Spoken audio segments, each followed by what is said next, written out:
গুপ্ত হলো সাদিক কায়েম, গুপ্ত হলো ফরহাদ। তাজুল ইসলাম সে কি গুপ্ত? গুপ্ত? তাজুল ইসলাম গুপ্ত না, আমরা তাকে চিনি, সে রাজাকারদের আইনজীবী, সে গুপ্ত না। কিন্তু শফিকুর রহমান সে কি গুপ্ত? সে গুপ্ত না। এটিএম আজহার সে কি গুপ্ত? আমরা চিনি, সে আলবদর, সে গুপ্ত না।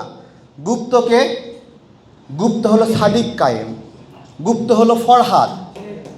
এবং কীভাবে গুপ্ত?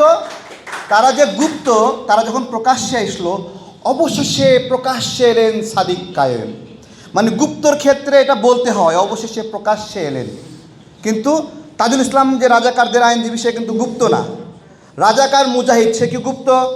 গোলাম আজম কি গুপ্ত? তারা গুপ্ত না।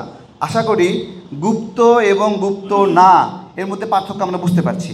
তাজুল ইসলাম এখন আমেরিকায় গিয়ে আত্মগোপন করে আছে, সে কি গুপ্ত? সে কি গুপ্ত? সে গুপ্ত না।